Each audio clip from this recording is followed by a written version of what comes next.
ಖರ್ಗೆ ಅವರೇ ಏನು ಮಾತಾಡ್ತಿದ್ದೀರಿ? ಮೈಕ್ ಸಿಕ್ತು, ಮುಂದೆ ರಿಪೋರ್ಟರ್ ಇದ್ದಾರೆ, ನೀವು ಹೇಳಿದ್ದನ್ನೆಲ್ಲ ಪ್ರಸಾರ ಆಗುತ್ತೆ ಅನ್ನೋ ಕಾರಣಕ್ಕೆ ಬಾಯಿಗೆ ಬಂದಂಗೆ ಮಾತಾಡೋದು. ಕಲ್ಲಡ್ಕ ಆಗಲಿ ಅವ್ರ ಅಪ್ಪ ಆಗಲಿ, ಕಾನೂನು ಅಂದರೆ ಎಲ್ರಿಗೂ ಒಂದೇ. ಯಾರಾದರೂ ಅಷ್ಟೇ ವಿಚಾರಣೆಗೆ ಬರಲೇಬೇಕು. ನಿಮ್ಮದೇ ಪಕ್ಷದ ರಾಜ್ಯಸಭಾ ಸದಸ್ಯರು ಏನು ಮಾಡ್ತಿದ್ದಾರೆ ಅದು ಕಂಡು ಕಾಣದ ಹಾಗೆ ಜಾಣ ಕುರುಡು ಜಾಣ ಮರೆವು.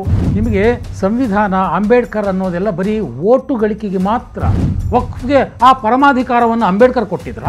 ಅಂಬೇಡ್ಕರ್ ಕೊಡದೇ ಇಲ್ಲದ ಆ ಪರಮಾಧಿಕಾರವನ್ನು ಯಾರಪ್ಪ ಕೊಟ್ಟ? ಹಾಗಾದರೆ ಇಂದಿರಾ ಗಾಂಧಿಯವರಿಗೆ ಆ ಪರಮಾಧಿಕಾರವನ್ನು ಸಂವಿಧಾನ ಕೊಟ್ಟಿಲ್ಲ, ಅವರ ಅಪ್ಪ ಕೊಟ್ಟರೆ. ಹಾಗಾದರೆ ನೀವು ಅಧಿಕಾರದಲ್ಲಿರೋರು ಎಲ್ಲರನ್ನೂ ಒಂದೇ ತಕ್ಕಡಿಯಿಂದ ನೋಡಬೇಕು. ಸ್ನೇಹಿತರೆ ನಮಸ್ಕಾರ, ಹೊಸದಿಗಂತ ಡಿಜಿಟಲ್ ಚಾನೆಲ್ಗೆ ಸ್ವಾಗತ. ಕರ್ನಾಟಕದ IT-BT ಮತ್ತು ಗ್ರಾಮೀಣಾಭಿವೃದ್ಧಿ ಸಚಿವ ಪ್ರಿಯಾಂಕ್ ಖರ್ಗೆ ಸದಾ ಸುದ್ದಿಯಲ್ಲಿರ್ತಾರೆ. ಅದರಲ್ಲೂ ಇತ್ತೀಚೆಗೆ ಒಂದು ದಿನ ಕೂಡ ಪ್ರೆಸ್ ಮೀಟ್ ಮಾಡಲಿಲ್ಲ ಅಂದರೆ ಅವರಿಗೆ ಸಮಾಧಾನವೇನೇ ಇಲ್ವೇನೋ.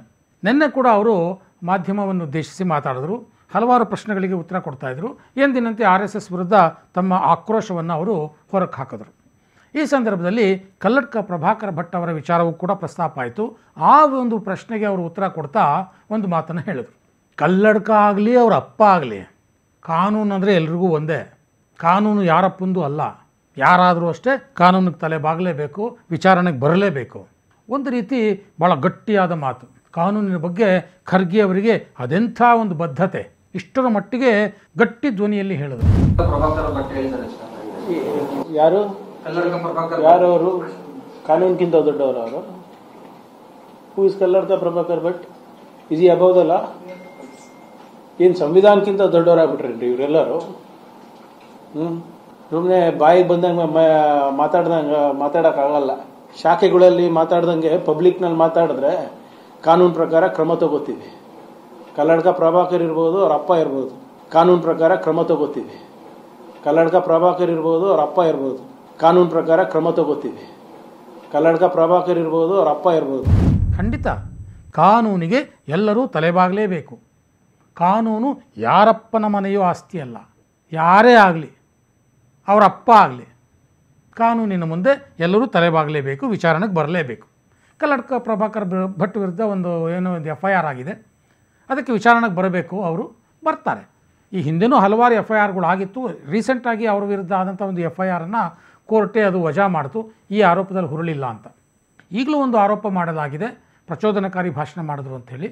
ಅದನ್ನು ಅವರು ವಿಚಾರಣೆ ಎದುರಿಸ್ತಾರೆ. ಸರಿ ತಪ್ಪು ಕೋರ್ಟ್ನಲ್ಲಿ ವಿಚಾರಣೆ ಆಗುತ್ತೆ, ನಿರ್ಧಾರ ಆಗುತ್ತೆ. ಯಾವತ್ತೂ ಅವರು ಕೋರ್ಟ್ ವಿಚಾರಣೆಯಿಂದ ಹಿಂದೆ ಸರಿದಿಲ್ಲ. ಹಾಗಿದ್ದಾಗಲೂ ಪ್ರಿಯಾಂಕ್ ಖರ್ಗೆ ಅವರು ಆ ರೀತಿಯ ಉದ್ದಟತನದ ಮಾತುಗಳನ್ನು ಆಡಿದರು. ಇರಲಿ, ಅದು ಅವರ ಬದ್ಧತೆಯನ್ನು ತೋರಿಸುತ್ತೆ. ಸಂವಿಧಾನಕ್ಕೆ ಅವರ ಬದ್ಧತೆ ಏನು ಅನ್ನೋದನ್ನು ಅವರು ಆವಾಗ ಈ ರೀತಿ ಹೊರಗೆ ಹಾಕ್ತಾ ಇರ್ತಾರೆ. ಅಂಬೇಡ್ಕರ್ ಅವರು ಕೊಟ್ಟ ಸಂವಿಧಾನದ ಪ್ರಕಾರವೇ ನಾವು ನಡೀತೇವೆ ಅನ್ನುವಂಥ ಮಾತನ್ನು ಅವರು ಪದೇ ಪದೇ ಹೇಳ್ತಿರ್ತಾರೆ. ನಾನು ಪ್ರಿಯಾಂಕ್ ಖರ್ಗೆ ಅವರಿಗೆ ನೆನಪಿಸೋದಕ್ಕೆ ಇಷ್ಟಪಡ್ತೇನೆ. ಕಳೆದ ವರ್ಷ ವಿಧಾನಸೌಧದಲ್ಲಿ ಪಾಕಿಸ್ತಾನ್ ಜಿಂದಾಬಾದ್ ಘೋಷಣೆ ಕೇಳಿಬಂತು. ಪ್ರಜಾಪ್ರಭುತ್ವದ ದೇಗುಲದ ಒಳಗೆ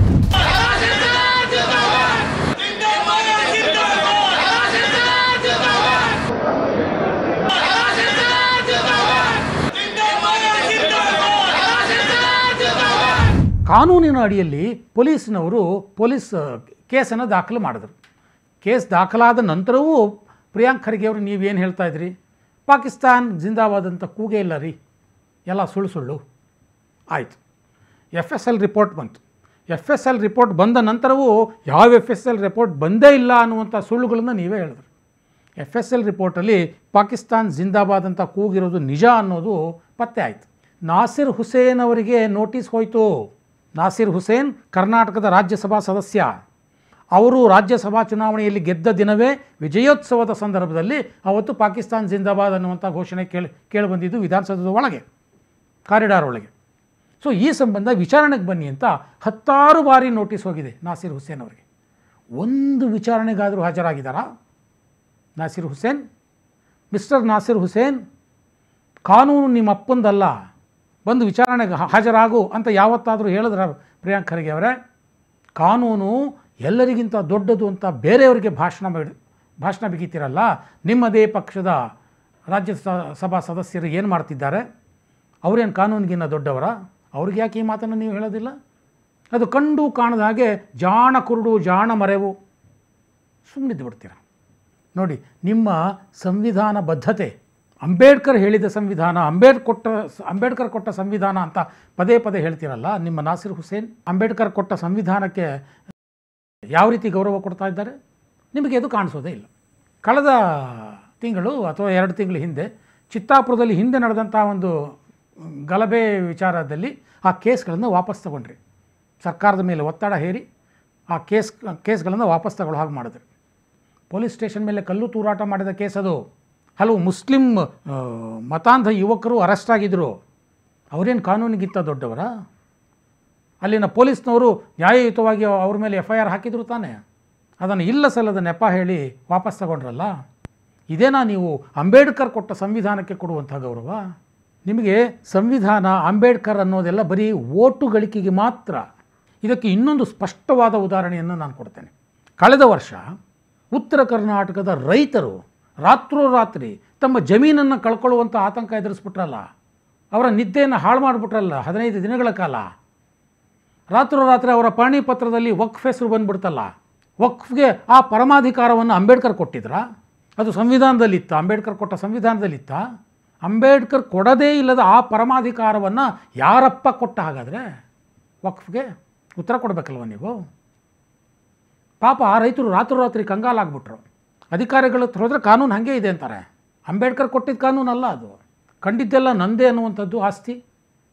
ಒಂದ್ಸಲಿ ನಮಾಜ್ ಮಾಡಿಬಿಟ್ರೆ ಅದು ಮುಸಲ್ಮಾನರದೇ ಆಸ್ತಿ. ಯಾವುದೇ ಆಸ್ತಿ ವ್ಯಾಜ್ಯಗಳು ಸುಪ್ರೀಂ ಕೋರ್ಟ್ಗಿಂತಲೂ ಮುಖ್ಯವಾಗಿ ವಕ್ಫ್ ಟ್ರಿಬ್ಯುನಲ್ಲೇ ಆಗಬೇಕು. ವಕ್ಫ್ ಟ್ರಿಬ್ಯುನಲ್ ಅನ್ನೋದು ಸುಪ್ರೀಂ ಕೋರ್ಟ್ಗಿನ್ನ ದೊಡ್ಡದು. ಸುಪ್ರೀಂ ಕೋರ್ಟ್ಗೆ ಯಾವ ಅಧಿಕಾರವೂ ಇಲ್ಲ. ವಕ್ಫ್ ಬೋರ್ಡು ಹಿಂದೂಗಳ ಆಸ್ತಿಯ ಮೇಲೆ ಕಣ್ಣು ಹಾಕ್ಬೋದು, ಆದರೆ ವಕ್ಫ್ ಬೋರ್ಡ್ನಲ್ಲಿ ಹಿಂದೂಗಳು ಇರಬಾರ್ದು. ಇದೊಂದು ಪರಮಾಧಿಕಾರ. ಇಂಥ ಎಲ್ಲ ಪರಮಾಧಿಕಾರಿಗಳನ್ನು ಯಾರಪ್ಪ ಕೊಟ್ಟ ಸ್ವಾಮಿ ವಕ್ಫ್ಗೆ? ಹಾಗೆಲ್ಲೂ ನೀವು ಕೇಳಲೇ ಇಲ್ಲ. ಕಾನೂನೇ ದೊಡ್ಡದು, ಕಾನೂನು ಮುಂದೆ ಎಲ್ಲರೂ ತಲೆಬಾಗಬೇಕು ಅಂತ. ಯಾವುದೇ ಆಸ್ತಿ ವ್ಯಾಜ್ಯ ಆದರೂ ನಾವು ಸುಪ್ರೀಂ ಕೋರ್ಟ್ವರೆಗೂ ಹೋಗ್ಬೋದು, ಆದರೆ ವಕ್ಫ್ ಆಸ್ತಿ ಆದರೆ ಮಾತ್ರ ನಾವು ವಕ್ಫ್ ಮಾತ್ರ ಹೋಗಬೇಕು ಅಂದರೆ ಯಾವ ನ್ಯಾಯ ರೀ ಅದು? ಇದು ಅಂಬೇಡ್ಕರ್ ಕೊಟ್ಟಿದ್ದಲ್ಲ ತಾನೆ. ಯಾರಪ್ಪ ಕೊಟ್ಟ? ಹಾಗಾದರೆ ಜನ ನಿಮ್ಮನ್ನು ಕೇಳ್ತಾರೆ, ಉತ್ತರ ಕೊಡಬೇಕಲ್ವ ನೀವು? 1975ರಲ್ಲಿ ತುರ್ತು ಪರಿಸ್ಥಿತಿಯ ಸಂದರ್ಭದಲ್ಲಿ ಜಾತ್ಯತೀತ ಅನ್ನುವಂಥ ಪದವನ್ನು ಇಂದಿರಾ ಗಾಂಧಿಯವರು ಸೇರಿಸಿದ್ರು. ಅಂಬೇಡ್ಕರ್ ಡೆಲಿಬ್ರೇಟ್ ಆಗಿ ಆ ಪದವನ್ನು ಸೇರಿಸಿರಲಿಲ್ಲ. ಹಾಗಾದರೆ ಇಂದಿರಾ ಗಾಂಧಿಯವರಿಗೆ ಆ ಪರಮಾಧಿಕಾರವನ್ನು ಸಂವಿಧಾನ ಕೊಟ್ಟಿಲ್ಲ, ಅವರ ಅಪ್ಪ ಕೊಟ್ಟರೆ? ಹಾಗಾದರೆ ಖರ್ಗೆಯವರೇ ಏನು ಮಾತಾಡ್ತಿದ್ದೀರಿ? ಮೈಕ್ ಸಿಕ್ತು, ಮುಂದೆ ರಿಪೋರ್ಟರ್ ಇದ್ದಾರೆ, ನೀವು ಹೇಳಿದ್ದನ್ನೆಲ್ಲ ಪ್ರಸಾರ ಆಗುತ್ತೆ ಅನ್ನೋ ಕಾರಣಕ್ಕೆ ಬಾಯಿಗೆ ಬಂದಂಗೆ ಮಾತಾಡೋದಾ? ಕಾನೂನು ಎಲ್ಲರಿಗೂ ಒಂದೇ ಅಂದರೆ ಎಲ್ಲದಕ್ಕೂ ಒಂದೇ. ಅದು ಮುಜರಾಯಿ ಇಲಾಖೆ ಇರ್ಬೋದು, ವಕ್ಫ್ ಇರ್ಬೋದು, ಹಿಂದೂಗಳ ಆಸ್ತಿ ಇರ್ಬೋದು, ಮುಸ್ಲಿಮರ ಆಸ್ತಿ ಇರ್ಬೋದು, ಕಲ್ಲಡ್ಕ ಪ್ರಭಾಕರ್ ಭಟ್ ಇರ್ಬೋದು, ನಾಸಿರ್ ಹುಸೇನ್ ಇರ್ಬೋದು. ನೀವು ಅಧಿಕಾರದಲ್ಲಿರೋರು ಎಲ್ಲರನ್ನೂ ಒಂದೇ ತಕ್ಕಡಿಯಿಂದ ನೋಡಬೇಕು ಖರ್ಗೆಯವರೇ. ಸೊ ಕಾನೂನು ಎಲ್ಲರಿಗೂ ಒಂದೇ ಅಂದರೆ ಎಲ್ಲರಿಗೂ ಒಂದೇ. ದಯವಿಟ್ಟು ಇನ್ನಾದರೂ ನಾಸಿರ್ ಹುಸೇನ್ ಅವರನ್ನು ಕೇಳಿ, ಯಾಕಪ್ಪ ವಿಚಾರಣೆಗೆ ಬಂದಿಲ್ಲ?